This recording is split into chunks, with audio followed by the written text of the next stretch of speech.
Hello বন্ধুরা, কেমন আছো সবাই? আশা করি তোমরা অনেক অনেক ভালো আছো। আর তোমাদের আশীর্বাদে আমিও অনেক ভালো আছি।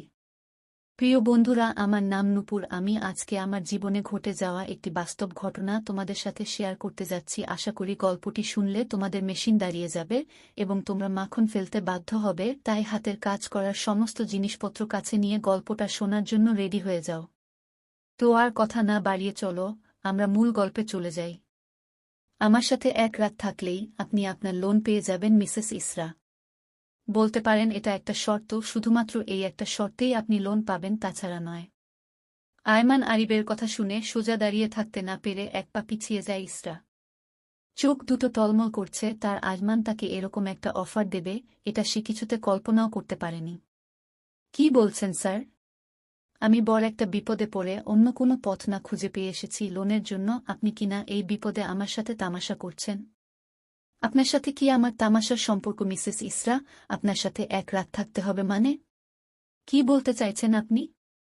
যেটা বুঝেছেন আমি সেটাই বলেছি, আর বোঝাতেও চেয়েছি। আমি আপনার অফিসে চাকরি করি জন্য, আর আপনি আমার অফিসের বস জন্য ভাববেন না। আপনি আমাকে যা ইচ্ছে বলবেন। আপনার টাকার প্রয়োজন আর আপনাকে আমার। এখন আপনি ভেবে দেখুন কি করবেন মিসেস ইসরা। আপনি আপনার সীমানা ভুলে যাচ্ছেন আরিব। আমি আপনার অফিসের বস। আমার সাথে গলা উঁচু করে একদম কথা বলবেন না। আপনার সাহায্য দরকার আর আপনাকে আমার। এখন আপনি চিন্তা করে দেখুন আপনি কি করবেন। রাজি হলে হ্যাঁ, আর না রাজি যে হলে না। এখন আপনি আসতে পারেন। কথাগুলো বলে নিজেই সামনে থাকা ফাইল বন্ধ করে হনহন করে বেরিয়ে যায় আয়মান। নির্বিকার চিত্তে দাঁড়িয়ে থাকে ইসরা। কি করবে কিছুই বুঝতে পারছে না। এই বিপদের সময় টাকা জোগাড় করা মুশকিল হয়ে গিয়েছে। আপনজনেরাও সাহায্যের হাত গুটিয়ে নিয়েছে। এখান সেখান থেকে ৩-৪ লাখ টাকা জোগাড় হয়েছে, কিন্তু আরও টাকা লাগবে। দেশের বাহিরে যাওয়া আসা, চিকিৎসা, ওখানে থাকা, সব মিলিয়ে মোটা অঙ্কের টাকা প্রয়োজন। ইসরা অফিস থেকে বেরিয়ে রাস্তা দিয়ে হাঁটতে থাকে। তার এখন তার স্বামীর পাশে থাকা উচিত, সময় দেওয়া দরকার, তবুও সে টাকার ব্যবস্থা করার জন্য এখানে ওখানে ঘোরাঘুরি করেই যাচ্ছে।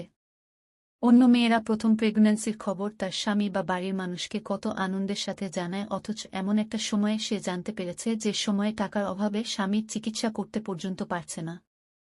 চারদিকে অন্ধকার এতটা বেড়ে গিয়েছে যে আলোর ছিটে ফোঁটা সে দেখতে পারছে না। রাস্তা দিয়ে আনুনে হাঁটছে আর ভাবছি এতগুলো টাকা সে কিভাবে জোগাড় করবে।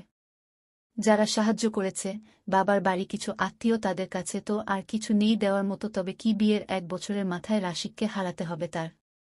এতদিনে তারা একটু কাছাকাছি হয়েছিল, সব খারাপ ভালো হয়ে গিয়েছিল, তার মাঝে এত খারাপ একটা খবর সব ভালোকে হারিয়ে দিয়েছে। ইসরা হাঁটছে আর ভাবছে, তবে কি আয়মানের কথাটাই ভাবতে হবে তার। রাস্তার পাশে অনেকক্ষণ যাবৎ বসে আছে ইসরা। যে কেউ দেখে বুঝবে সে কারো জন্য অপেক্ষা করছে। কিছুক্ষণ পর গাড়ি এসে সামনে দাঁড়ায়। ইসরা মলিন চোখে সামনের দিকে তাকায়। সে ঠিকই দেখছে গাড়ি থেকে আয়মান নেমে আসে। সারাদিন সে খায়নি, চলার আর শক্তি পাচ্ছিল না। তার নিজের শরীরটাও দুদিন ধরে খারাপ। আয়মানকে তার দিকে এগিয়ে আসতে দেখে নিজে উঠে দাঁড়ায়। আয়মান এসে ইসরার সামনে দাঁড়ায়। ফোন দিয়েছিল কেন, আর এখানে আসতেই বা বলতে কেন? আমি আপনার শর্তে রাজি মিস্টার আয়মান আরিব। দেখেছ, শেষে এসে আমার শর্তে রাজি হতেই হলো, শুধু শুধু তখন ঢং করলে। আয়মান কখনো হেলাফেলা অফার দেয় না। কোথায় যেতে হবে বলুন? আমি আজকে রাতেই আপনার সাথে যেতে রাজি। আমার সাথে গিয়ে পড়ে আবার পাল্টি খাবে না তো? আমি কিন্তু কথা নড়চড় একদম পছন্দ করি না। বলেছি তো আমি রাজি, আমার এক কথা, কথা নড়চড় হবে না। কোথায় যেতে হবে সেটা বলুন। গাড়িতে উঠো। হুম। ইসরা গিয়ে গাড়িতে পিছনের সিটে গিয়ে বসে পড়ে। ইসরার গাড়িতে পিছনের সিটে বসা দেখে আজমান ইসরার হাত ধরে গাড়ি থেকে বের করে নিয়ে সামনের সিটে বসায়। ইসরাও আর কোনো কথা না বলে চুপচাপ বসে থাকে। আয়মান গিয়ে নিজের সিটে বসে। পাশের রাখা কাগজ আর কলম ইসরার দিকে এগিয়ে দেয়।